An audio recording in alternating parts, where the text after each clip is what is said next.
Hi, everybody. Welcome to English Digest. I'm Tom. Hi, I'm Stephanie. We are in the midst of our literature unit. This is the middle day when we talk about our featured novel, A Wrinkle in Time. Remember last time, of course, we talked about the novel itself. We gave you a summary of the novel. And maybe you could, find this novel online somewhere. It might be... Well, maybe not. Maybe it's not in the public domain, but you might have to buy a copy of it on an online bookstore or something like that, or just find a copy of it in your local bookstore. Read the book before the movie comes out next year, but today we're going to actually talk about the author herself, a woman by the name of Madeleine L'Engle. Did I say that name right? Yes, you did. Madeleine L'Engle, okay. And we'll talk about her life and times and, the kinds of things that influenced her and why she wrote this book and why we think you might enjoy reading it too. And maybe some of her other books as well. You did read this book yourself, right? Yeah, I was a big reader when I was a kid. I would just, stay in my little room and just read. That's all I did. And I loved Madeleine L'Engle. I remember reading A Wrinkle in Time. I can see myself right now on my little twin bed reading this book. It was really good. I didn't particularly like science fiction or fantasy or even science, but she made it very enjoyable. We're going to find out that Ms. L'Engle was really into science herself. She was very smart. And she liked to write books for kids in particular. This is one of her most popular, if not the most popular, and a very, very, it's a bestseller for sure. And like Tom said, they're making a new movie out of this, which will be fun. I think I'll go check that out. But first, guys, as we always do, we're going to read through Madeleine L'Engle's life story, and then we'll be back.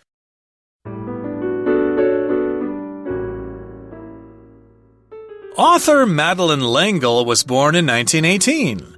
She was an only child, so she had to find ways to entertain herself. She spent most of her time at home reading and drawing. L'Engle's parents were quite well off and therefore provided her with a good education. She went to boarding schools in both the US and Europe. After leaving college, L'Engle embarked on a career in the theater. 5 years later, she married and settled down. When she wasn't taking care of her children, she spent her time writing novels. Although her writing was compelling, many publishers refused to sign her because they couldn't clearly identify a market for her work. They believed her stories were too complex for children, but too childish for adults. Rather than changing her style to suit their marketing plans, L'Engle stuck to her guns. She insisted that she wasn't writing for a specific readership. Instead, she wrote for people. Eventually, she found a publisher who was willing to take a chance on her novel. In 1962, A Wrinkle in Time was published with low expectations. To the publisher's surprise, it became a big hit and won the 1963 Newbery Medal. The novel was so popular that L'Engle expanded it into a series. L'Engle's science fiction plot lines were heavily influenced by the works of theoretical physicists Max Planck and Albert Einstein. She was fascinated with the idea that time is flexible and that through technological advances, humans might one day find a way to journey back into the past. Her novels also expressed the desire to break free from traditional religious beliefs. L'Engle's writings encourage reflection on the mysteries of life, and this is what separates her works from other time travel narratives. Okay, guys, let's get started. We're talking about the author Madeleine L'Engle. She was born way back in 1918. And I looked her up. I wanted to see what she looked like. She was born in New York City. Cool. I was telling Tom, a lot of people move there and eventually die there, but she was actually born there. Back in 1918, she was an only child, so she didn't have any siblings or brothers or sisters. So, of course, she probably got lonely sometimes, as only children can do, because there's no one at home to, play with you. So she had to find ways to entertain herself. If you entertain yourself or someone else, it just means you do something that's amusing or funny or that people enjoy. Entertainers generally are people who sing, dance, they're actors. There are lots of different forms of entertainment, but usually when we talk about entertainers, they're on stage. They're, maybe comedians, stand-up comedians, or like I said, dancers, singers, actors, that sort of thing. She had to find ways to entertain herself because her parents were probably busy most of the time. Yep, that's the verb, just to give pleasure to yourself by reading or playing games or whatever, entertain. And you did mention the word entertainer, and I can't help it, but that reminds me of the old Scott Joplin rag, The Entertainer. There you go, The Entertainer. Yeah. I bet you can. Yeah, I play it. Scott Joplin's some kind of famous piano music. Great guy. But let's get back to our lesson here. She had to find ways to entertain herself as an only child, so she spent most of her time at home reading and drawing. Yes, that's something you can do if you're kind of bored. Just do some reading or drawing. Nowadays, of course, people are perfectly happy to spend all day swiping their phones. That might really do too much. That might not do too much to your intellect, of course. It'll help you pass the time, but reading and drawing will probably make you as smart as Madeleine L'Engle was. Yeah, there are great ways to entertain yourself besides just playing video games and playing on your smartphone. Or sending cute little sticker pictures to your friends back and forth all day long. Well, L'Engle's parents were quite well off. When we say a family or a person is well off, it means they have quite a bit of money. Maybe they're not super rich, but they do have quite a bit of money.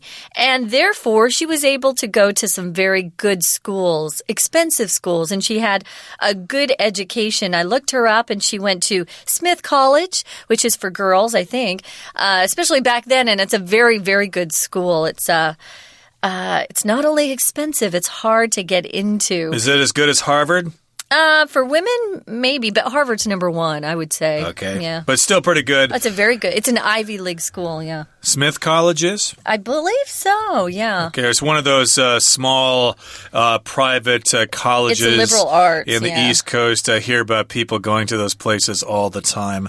You don't necessarily have to go to Harvard, folks. It's someone famous, a politician. Maybe Hillary Clinton went to Smith. But okay. Yeah, it's their acceptance rate is very low, which but means in any case, yes, her parents were well off, and she got to have a good education going to a private school there, and she went to boarding schools in both the U.S. and Europe. A boarding school is basically a place you go to, and you stay there. You don't go home after every day. And after leaving college, when she graduated, L'Engle embarked on a career in the theater. So embark here just means to begin something. To embark usually is used if we're talking about embarking on a journey, right, where your journey begins, especially if you're on a big sailing boat. To embark on a journey across the Pacific Ocean, for example. But here it just means she began her career in the theater. It doesn't say whether she was a writer or a director or worked in choreography or whatever. I'm thinking she was an actress, probably. Actress, probably. So she started her career in the theater, which is live plays, not in movies. And 5 years later, she married and settled down. The phrase to settle down means you kind of just get responsible. You get married, you have kids, you have a full-time job, and you do that for 20 or 30 years until you retire. A lot of people, of course, maybe they want to try different jobs here and there, be single for a while, do some traveling, do some backpacking, and then eventually get serious, get a real job, and settle down and become responsible. Right. So some people never settle down. They keep exploring the world, and there's not just one place where they call home. So when she wasn't taking care of her kids, she spent time writing novels. This is after she settled down. Now, in the second paragraph, it starts out by saying, although her writing was compelling, many publishers refused to sign her to represent her because they couldn't clearly identify a market for her work. They would probably look at her writing and say, who are you writing for? Is this book for kids or for adults or for men? For what is this? Who are you writing for? That's what we talk about when we say there's a market for a certain product, like a book, a movie, or even something that you buy in the store, like a food product. You need a market, people who are interested in that thing. If writing is compelling, it gets your interest. You really want to keep going back to it because there's something about that's really gets your attention and your interest. And she's like a lot of authors. When you first get started, it's very hard to get a publishing company to take you on. And you need a publisher, or at least you did back then. They are the ones who would publish and print your book and get it out there to bookstores for sale. These days, if you want to write something, you can print it yourself and put it on the internet. Whether someone will read your stuff or not is another matter. Exactly. But again, back then you had to go through a publisher, and she submitted her manuscript to a publisher and different publishers, and they said, well, yes, it's compelling. It's a pretty cool story. We like it, but geez, who the heck are you writing for? We can't identify a market. Is it for kids? Is it for adults? It doesn't seem to fit anywhere, and we might not be able to sell it. So they also believed that her stories were too complex for children, but too childish for adults. So that kind of tells us why they weren't really sure about publishing her novel. They said that, yeah, the stories are kind of complex, okay? And usually if it's a children's story, it can't be too complex. It's got to be kind of simple. It's got to have a simple plot line and simple characters and stuff like that. If it's too complex, they may not be able to follow it. If something's complex, of course, it has all sorts of different kinds of parts that are connected and maybe not connected and stuff like that, and it's quite complex. If you read some modern novels, like I tried to read Aller Recherche du Temps Perdu by Proust, and that's quite complex too. Geez, it's so hard to keep track of all the characters and stuff like that. Or even Shakespeare's plays like Richard III it's so complex. All those characters and all those plots and those subplots, who can keep it straight? I know. Well, someone who might be able to keep something straight, at least a lot of things, is our Chinese teacher. We're going to listen for a minute and then we'll be back after a quick break. Hello, 大家好，我是 Trevor， 欢迎收听 English Digest。今天我们要阅读的文章是 Unit 14文学单元的第2天课程。在今天的文章中，我们将会知道 A Wrinkle in Time 的作者的成长背景，以及他的创作过程。我们看到第一段的第2句。She was an only child, so she had to find ways to entertain herself. 她是独生女，所以她必须找到娱乐自己的方法。名词 way 有方法、方式的意思，相当于 manner, M-A-N-N-E-R。前面搭配介系词 in, 再加形容词 way 或者是 manner， 就是指用什么什么的方式或方法。例如 The teacher is teaching her students how to prepare for an English test in an efficient way. 老师正在教他的学生如何用有效率的方法来准备英文考试。way 的后面也可以接 to 加原形动词，或 of 加 VING 来表示做什么什么的方法。例如 Are you sure this is a good way to solve this problem? 你确定这是解决这个问题的好方法吗？另外way 后面也可以接一个子句来表示做什么什么的方法，句型就是 the way in which 或是 the way that 加一个完整的句子，或是 the way 后面直接接一个完整的句子，这个时候就相当于 how 加一个完整句子。例如 I admire the way the director dealt with the details in this movie. 我钦佩导演处理这部电影细节的方式。文章的第2段提到，虽然作者的作品很吸引人，但他的写作生涯一开始并不顺利，一直到他出版了 A Wrinkle in Time 这本小说，他才大受欢迎。我们看到这一段的第1句 Although her writing was compelling, many publishers refused to sign her because they couldn't clearly identify a market for her work. 虽然他的作品引人入胜，但许多出版商拒绝签下他，因为他们无法清楚地确认他作品的市场。这句有一个形容词 compelling， 意思是 very interesting or exciting so that you have to pay attention， 也就是指引人入胜的，相当于 fascinating 或是 captivating。captivating。例如 The detective novel is so compelling that I can't put it down。这本侦探小说如此引人入胜，以至于我无法放下它不读。另外 compelling 还可以指令人信服的，例如 The police were finally able to find compelling evidence to put the suspect in prison。警方最后总算找到令人信服的证据，来将那名嫌疑犯送入监狱。compelling 的动词就是 compel， C-O-M-P-E-L， 有强迫、迫使的意思，相当于 force， F-O-R-C-E。 compel 或者 force somebody to do something 就是指强迫某人去做某事，例如 The boss often compels his employees to work overtime for no pay。 这位老板常常强迫他的员工无薪加班。另外，这一句还有一个重要的动词 identify， 意思是认出、指认、辨识。例如 The victim was asked to identify the criminal。 这名受害者被要求去指认罪犯。 identify 还有认同、感同身受的意思，像今年学测的第一大题就考了 identify with 这个片语。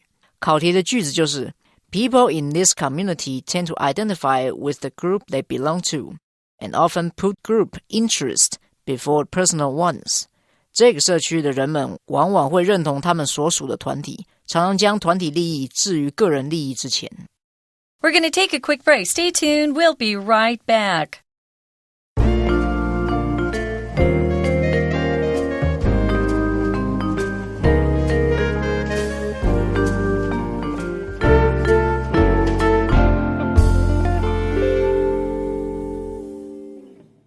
Okay, everybody, let's continue with our lesson for today. Again, we're talking about Madeleine L'Engle and her life and times, and when she wrote our featured novel, A Wrinkle in Time, she tried to get it published, but publishers thought, well, yes, we like the story. It's compelling. It's interesting, but we can't identify a market for it. Your stories are kind of complex. Maybe too much so for children, but maybe too childish for adults. The idea of traveling to other planets and saving your brother, that might not be of interest to adults. But again, this story of all these physics and things, and Max Planck and Albert Einstein, and quantum mechanics and all that stuff, and relativity. Well, that might be too complex for children. Yeah, it might be, but not always, especially for teens. Some people are really into that. Now, rather than changing her style to suit their marketing plans, the publishing company's marketing plans, L'Engle stuck to her guns. When you stick to your guns, that's the present tense form of this phrase. It just means you feel strongly about something and you won't let anyone change your mind or change your opinion. You stick to your guns. You don't change. She insisted that she wasn't writing for a specific readership. Readership here just means the people that are interested in a particular book, the readership. She just wanted to write for people. Why can't an adult enjoy A Wrinkle in Time? My mom read it after I did because I loved it so much, and she enjoyed it too. So, some books aren't necessarily confined or restricted to one readership. Maybe a book is really quite popular for a lot of different groups. Right, readership, the readers of a particular book or magazine or whatever. So she kind of, I guess, made her own market there. And she said here, it's instead, she wrote for people. So it wasn't for specific markets. It wasn't just for kids. It wasn't just for adults. It's for people in general. And eventually she found a publisher who was willing to take a chance on her novel. Take a chance, take a chance, take a chance on me. So yes, they were willing to take a gamble. Well, we just don't know if this book is going to sell or not. We'll just take a chance and see what happens. That's right. Well, to the publisher's surprise, it became a big hit when it was published in 1962, a long time ago. It was published then with low expectations. We often hear this about kids here in Taiwan. Parents have high expectations of their kids. Expectations are hopes that someday somebody will accomplish their goals, that their dreams will come true. Expectations means they haven't quite achieved it yet. You have this belief that something will happen in the future. Please be careful and always put an S on this word. You can't have a high expectation. Guys, we say expectations for the most part in the plural form. Be careful with that. Low expectations, you don't think much will come of this book, but they were wrong.